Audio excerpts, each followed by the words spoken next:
Hello guys, welcome to electrical. तो हमारा चल रहा था ट्रांसफार्मर, ठीक है। तो ट्रांसफार्मर में हमने अब तक क्या क्या कवर कर लिया। सबसे पहले अपन ने कवर किया बेसिक्स ऑफ ट्रांसफार्मर, ठीक है। उसके बाद में अपन ने कवर किया ideal transformer, practical transformer, then EMF equation of transformer, phasor diagram, testing of transformer, जिसके अंदर अपन ने देखा था OC test, SC test and polarity और back to back Sumpner test. आज अपन बात करने वाले हैं पर यूनिट सिस्टम की, ओके। देन स्टार्ट करने से पहले मैं पूछना चाहूँगा कि पर यूनिट सिस्टम एक्चुअली होता क्या है। किसी सिस्टम को रिप्रेजेंट करने का एक तरीका है। कैसे? मान लो आप जैसे एक ट्रांजिएंट सिस्टम है, ठीक है, सर्किट है जो अपना, उस ट्रांजिएंट सिस्टम के अंदर आप क्या करते हो, कैलकुलेशन इजी करने के लिए उसको एस डोमेन में कन्वर्ट कर देते हो। एस डोमेन में क्या होता है, कैलकुलेशन क्या होती है, ईजी हो जाती है। अगर ईजी कैलकुलेशन हो रही है, इसका मतलब क्या हो रहा है, वहाँ पे मुझे कम एफर्ट लगाना पड़ रहा है और मेरे को आउटपुट क्या होगा, जल्दी से जल्दी मिल जाएगा। सिमिलरली इन इलेक्ट्रिकल मशीन और इन इलेक्ट्रिकल पावर सिस्टम अपन क्या करते हैं, उस जो अपना सिस्टम है उसको रिप्रेजेंट करते हैं पर यूनिट सिस्टम में, जहाँ पे क्या होती है, अपनी कैलकुलेशन आसान हो जाती है। कैसे होती है, देखो एक ट्रांसफॉर्मर है मेरे पास,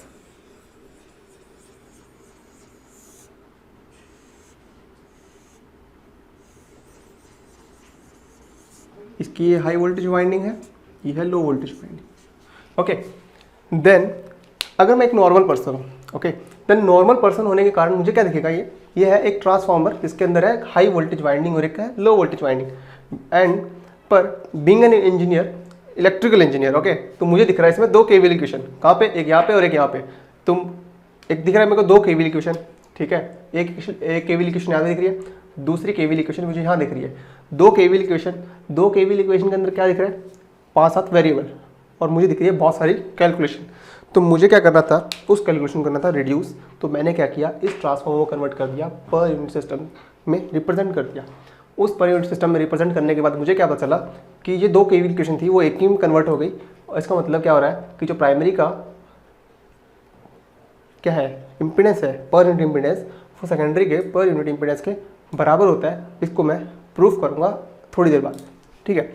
तो सबसे हेडिंग डालते हैं पर यूनिट सिस्टम की। देखो पर यूनिट सिस्टम क्या होता है,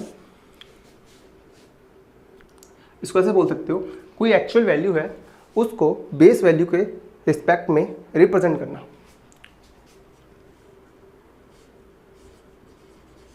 पर unit value is nothing but representation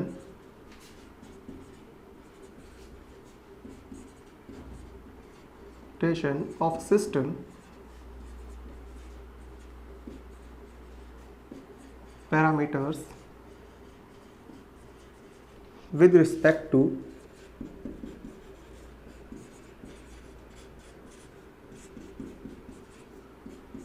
reference या बेस वैल्यू, ठीक है। तो यहां से मुझे क्या मिल रहा है, पर यूनिट सिस्टम का फॉर्मूला क्या मिलता है, जो पर यूनिट वैल्यू होगी, जो पर यूनिट वैल्यू होगी वो क्या होगी, मेरी एक्चुअल वैल्यू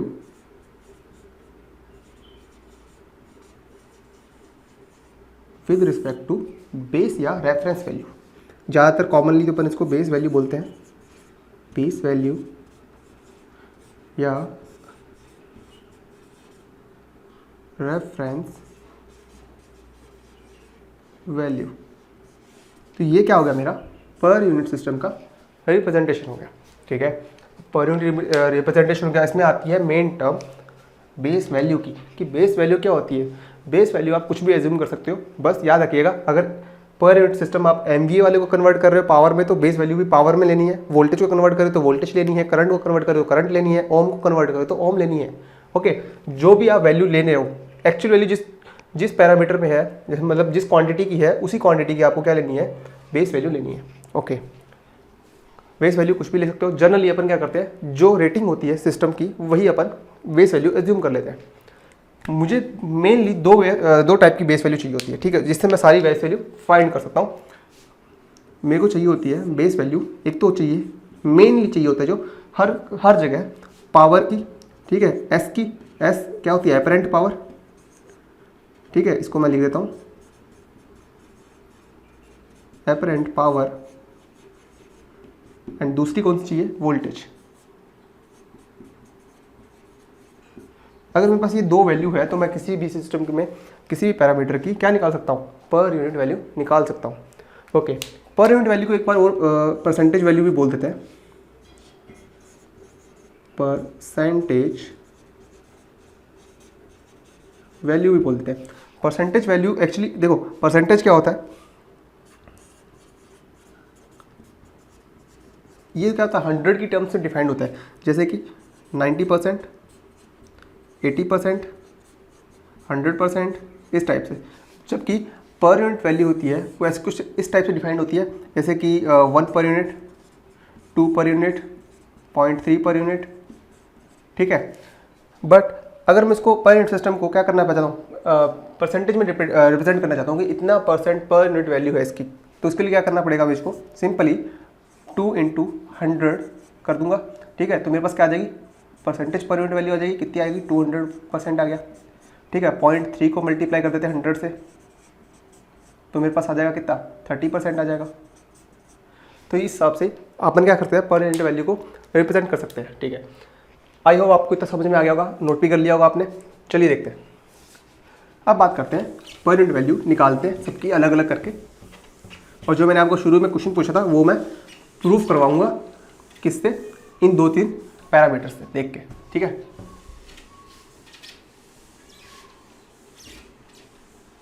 चलिए देखते हैं।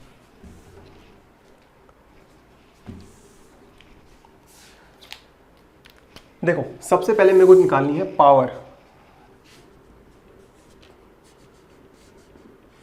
एस लिखते हैं अपन एपरेंट पावर को, ठीक है।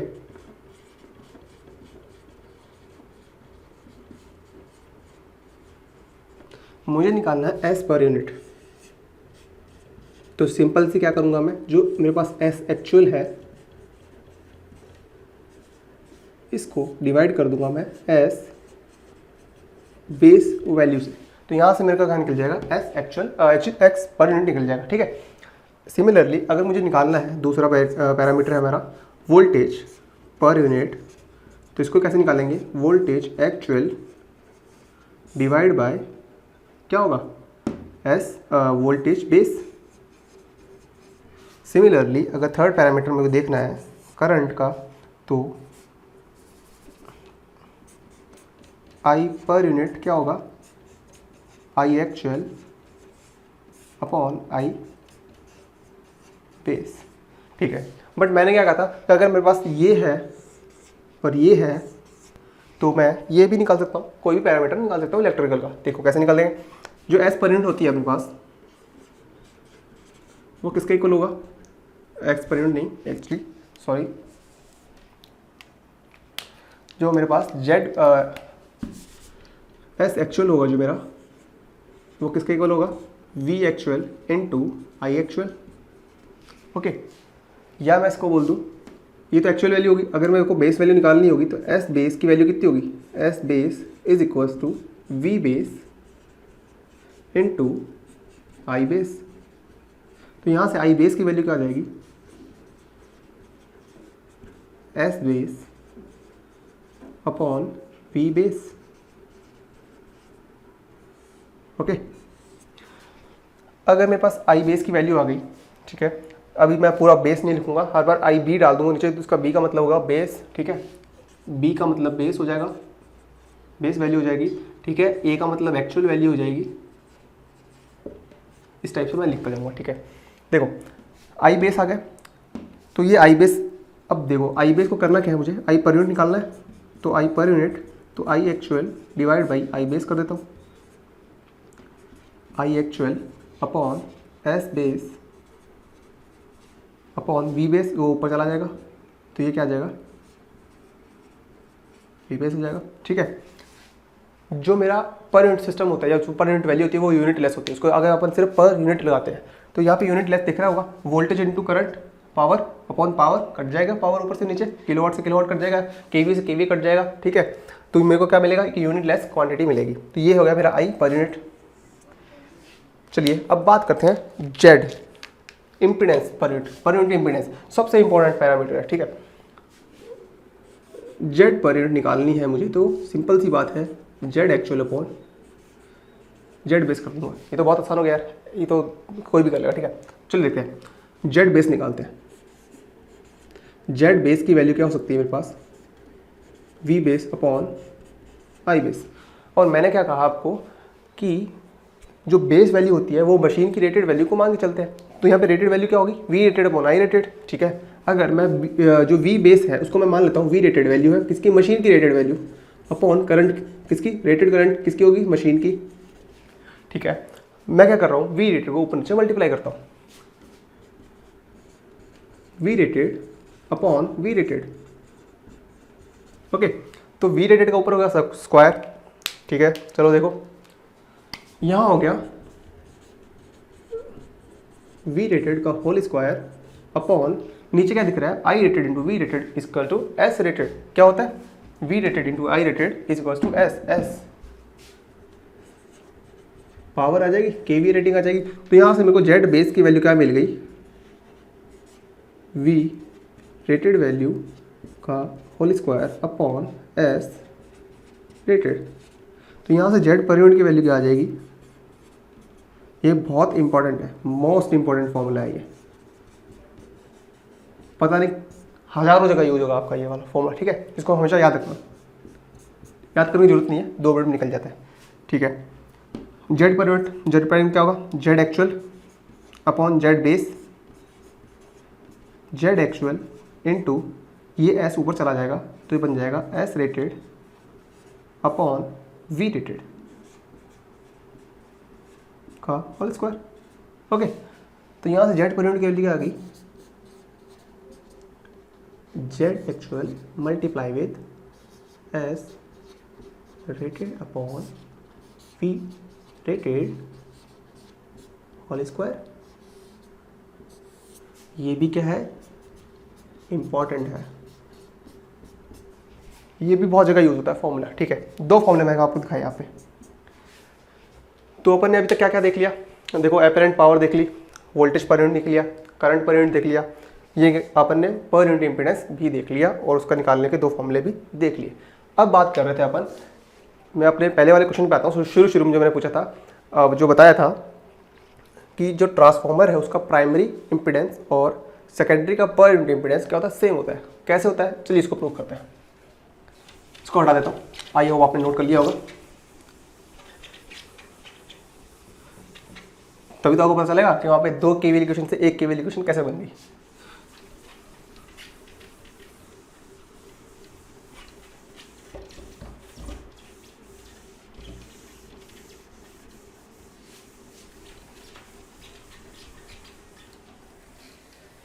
एक और फायदा होता है पर यूनिट सिस्टम का, जैसे ही आप पर यूनिट सिस्टम में कन्वर्ट करते हो तो आपके क्या होता है, वेरिएबल, नंबर ऑफ वेरिएबल कम हो जाते हैं। और मुझे एक पावर सिस्टम को डिज़ाइन करना है, किसी कंप्यूटर के अंदर सिमुलेट कर रहा हूँ, ठीक है। तो उसके अंदर मैं चाहता हूँ कि मिनिमम नंबर ऑफ वेरिएबल्स हो मेरे। अगर मिनिमम नंबर ऑफ वेरिएबल होंगे तो मेरे कंप्यूटर की जो प्रोसेसिंग स्पीड होगी वो ज़्यादा फास्ट होगी। इसका मतलब क्या होगा, मेरे को आउटपुट क्या मिलेगा, ज़्यादा फास्ट मिलने वाला है, जल्दी। तो इसलिए भी क्या कर सकते हैं अपन, पर यूनिट सिस्टम का यूज़ कर सकते हैं, ठीक है। अब बात कर रहे थे अपन ट्रांसफॉर्मर के प्राइमरी इंपीडेंस और सेकेंडरी इंपीडेंस जो पर यूनिट सिस्टम है वो सेम होती है। देखते हैं, देखो सबसे पहले मैं बनाता हूँ ट्रांसफॉर्मर, ठीक है। ये वोल्टेज होगी अपनी हाई वोल्टेज साइड की, ठीक है। नॉर्मली किलो वोल्ट में होती है तो यहाँ पे मैं केवी लिख दूंगा, ओके। केवी लिखने चलेगा कि नहीं चलेगा, चलो छोड़ो, कोई ज़रूरत नहीं है, केवी हटा दो, बाद में देखेंगे, न्यूमेरिकल टाइम पे काम आती है। यहाँ पे होगी voltage high voltage side,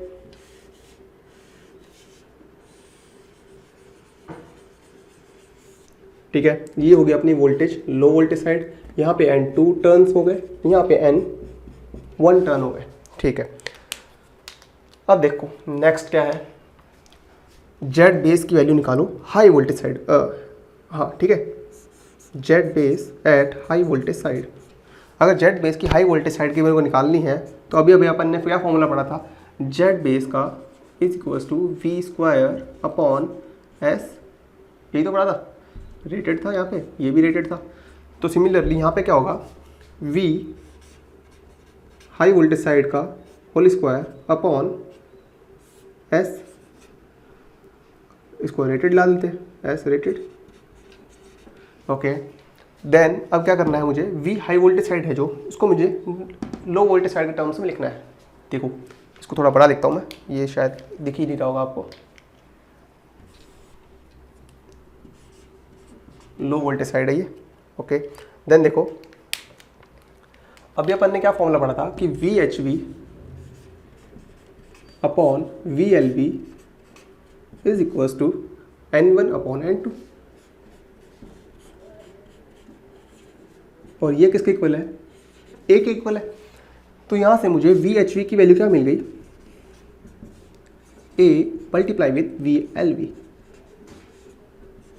okay, then ये VHV वैल्यू यहाँ पे रखते हैं, पुटअप करते हैं, और आपको एक मस्त सी चीज़ दिखने वाली है। देखो ये A into VLV whole square upon S rated. Okay, ठीक है। नेक्स्ट देखो A स्क्वायर तो बाहर आ जाएगा, VLV का whole square upon S rated. तो ये वाली टर्म क्या बन रही है, A स्क्वायर, और ये वाला क्या है, ये क्या है, बेस वैल्यू किसकी, लो वोल्टेज साइड की। इसको मैं जेड बेस लिख सकता हूँ, किसका, लो वोल्टेज साइड का, और किसके इक्वल है, Z base high voltage side के। भाई आपको समझ में आ गया होगा। इसको मैं डाल देता हूँ क्वेश्चन नंबर 1। ठीक है, अब देखो सिमिलरली, अब मैं बात करूँगा सिमिलरली।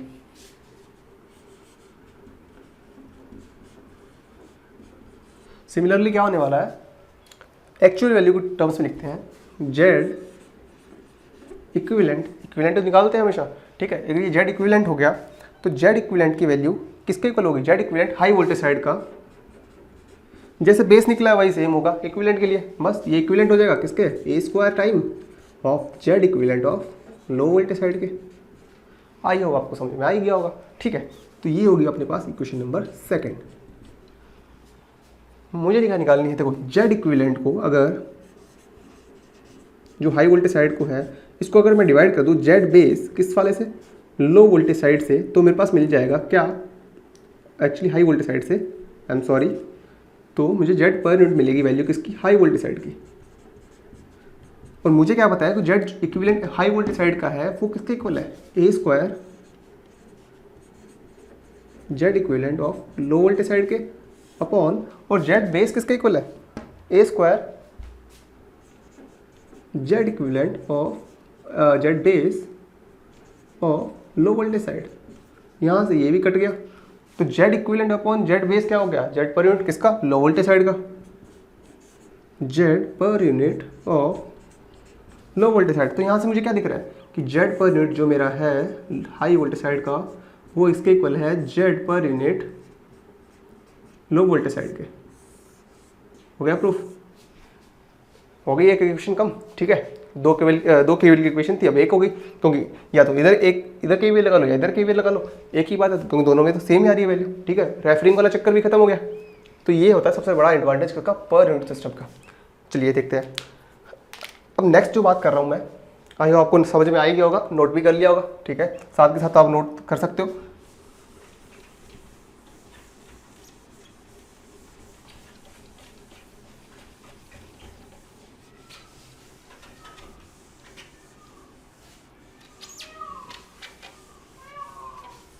अभी मैं पूरा जेड को ही खींचूंगा आगे थोड़ा सा। ये मोस्ट इंपॉर्टेंट फॉर्मूला है चेंज ऑफ बेस वाला। अब मान लो मेरे पास एक जो वैल्यू है, एक बात बताओ, जेड एक्चुअल जो वैल्यू होती है, जेड एक्चुअल, देखो जेड पर यूनिट क्या होता है, Z actual upon Z base. अब एक बात बताओ, किसी भी बेस पे मैं निकालूं किसी भी चीज़ की वैल्यू, तो क्या वो चेंज होगी, एक्चुअल वैल्यू 2 ओम है तो 2 ओम ही रहेगी, भले मैं किसी सिस्टम में निकाल दूं। तो जेड एक्चुअल तो कभी चेंज नहीं होने वाला। जेड एक्चुअल क्या होगा, हमेशा कांस्टेंट होगा। अगर जेड एक्चुअल हमेशा कांस्टेंट है, तो यहाँ से जेड एक्चुअल की वैल्यू निकालूं मैं, Z per unit into Z base, तो यही आने वाली है। अब देखो मुझे क्या चाहिए, जेड बेस न्यू चाहिए, तो न्यू जेड बेस पे न्यू पर यूनिट वैल्यू आएगी। ठीक है, तो देखो सबसे पहले मैं क्या कर रहा हूँ, जेड ए न्यू लो या ओल्ड लो सेम रहने वाला ट्रांसफॉर्मर का, जो मैंने एक बार डिज़ाइन कर दिया वो डिज़ाइन कर दिया। ठीक है, ये किसके इक्वल होगा, मान लो जेड पर यूनिट वैल्यू न्यू ले ली, okay, then multiply with Z base, कौन सा वाला है, न्यू वाला है, न्यू वाले बेस पे न्यू वाली पर यूनिट वैल्यू आएगी, और Z actual, Z per unit मेरे पास मान लो ओल्ड वाला था इनटू जेड बेस ओल्ड वाला था। दो इक्वेशन है मेरे पास, मैं क्या कर रहा हूँ, दोनों को डिवाइड कर देता हूँ। मुझे निकालना है न्यू वैल्यू निकालनी है, तो न्यू वाले को ऊपर रखते हैं और ओल्ड वाले को नीचे रखते हैं। तो क्या किया मैंने, किया डिवाइड, किसको, इससे, तो जेड ए से जेड ए तो गया कैंसिल आउट, इसका हो गया 1 इक्वल्स टू जेड पर unit new multiply with Z base new upon Z पर unit old multiply with Z base old. Okay, देखो इस सबको उधर ले जाओ, इसको भी उधर ले जाओ, तो मेरे को जेड पर यूनिट की न्यू वैल्यू कितनी मिल गई, जो जेड पर यूनिट मेरा न्यू है उसकी वैल्यू कितनी आने वाली है मेरे पास, ये वाली चीज़ उधर लेके जानी है, तो जेड पर unit old is multiply with Z base old upon Z base new. Okay, तो ये क्या हो गया मेरे पास, न्यू पर यूनिट वैल्यू आ गई किस पे, न्यू बेस पे ओल्ड वाले की मदद से।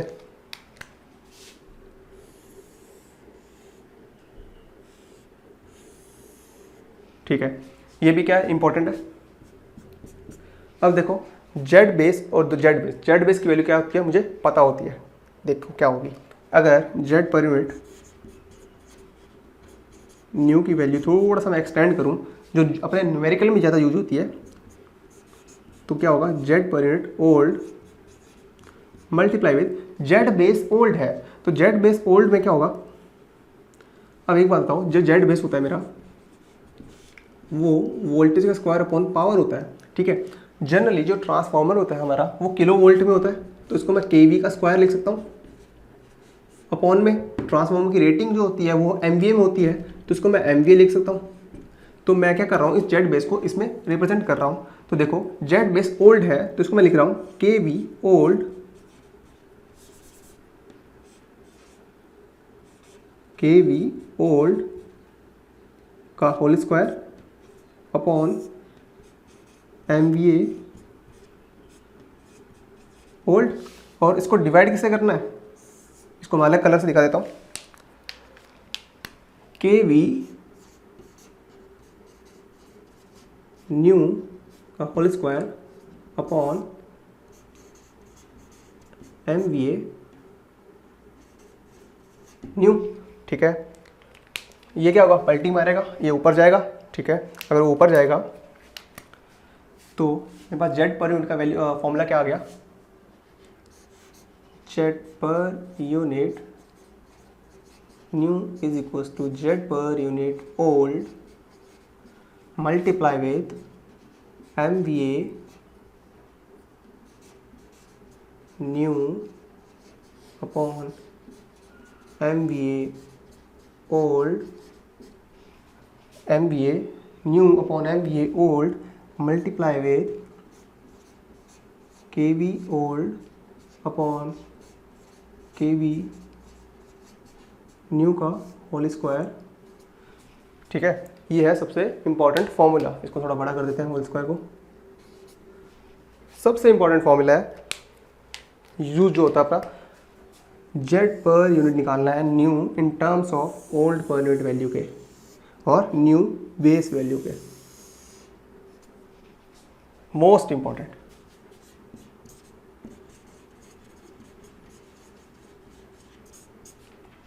ठीक है, तो ये हो गया अपना जेड पर यूनिट किसके बेस में, अगर बेस चेंज कर दिया जाए न्यू बेस के रिस्पेक्ट में, ठीक है। चलिए देखते हैं आगे। अब जो बच गया है हमारा आर पर यूनिट की वैल्यू निकालते हैं, ठीक है। देखो इसको हटाता हूँ मैं, यहाँ से हटाना स्टार्ट करते हैं।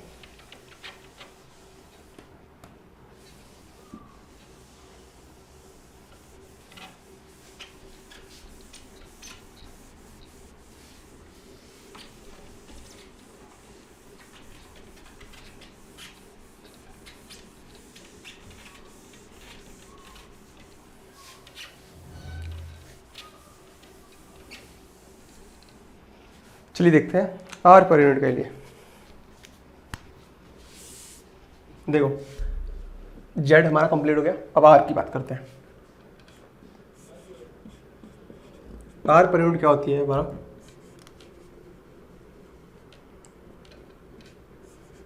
Are actual upon R base. यहाँ से क्या आ जाएगा मेरा, आर पर यूनिट आ जाएगा, ठीक है। बट सिस्टम में क्या होता है, हम बात करते हैं आर पर यूनिट की।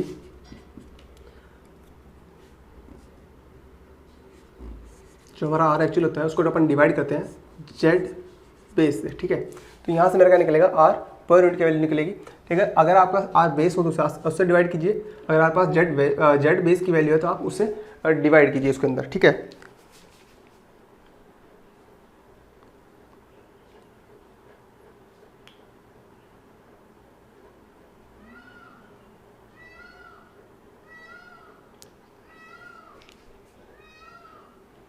आई एम सॉरी, एक कॉल आ गया था बीच में, ठीक है।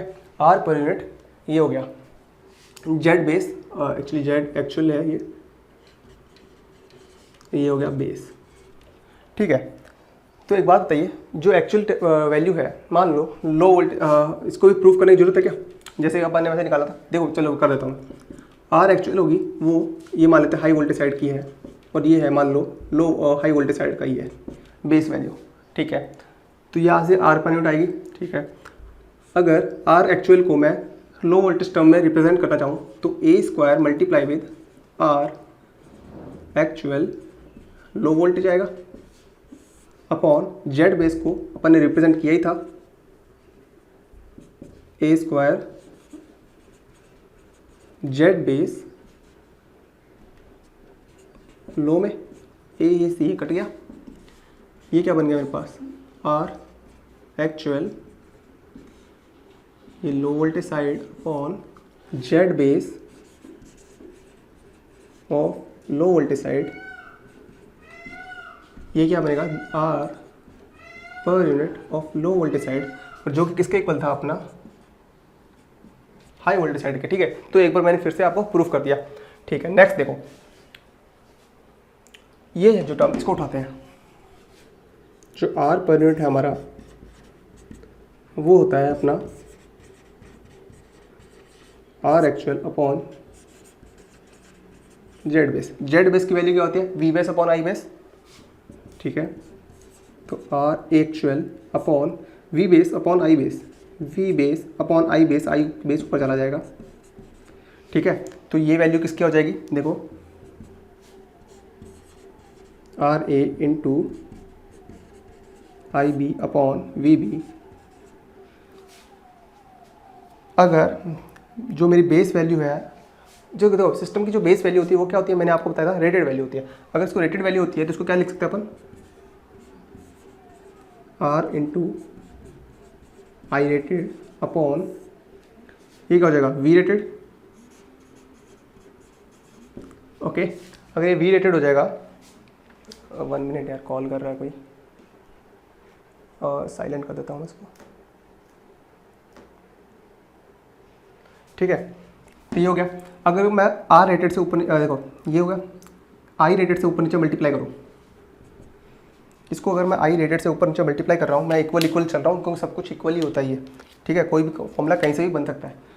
तो R actual into I rated का whole square upon V rated into I rated क्या होगा, S rated.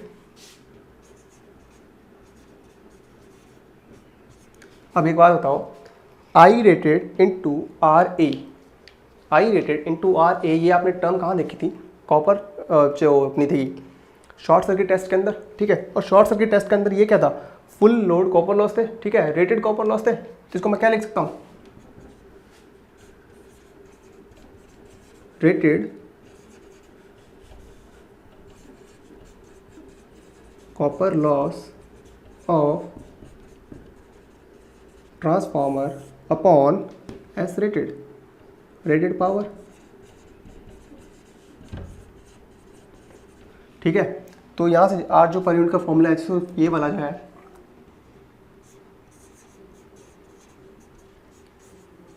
PCU upon S rated,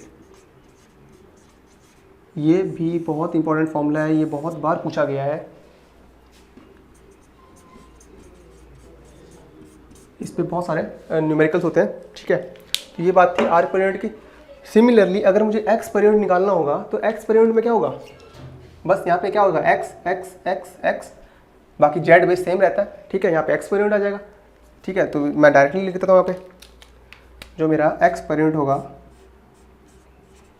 वो क्या होगा, x actual upon x base, x base या फिर x actual upon V base, Z base,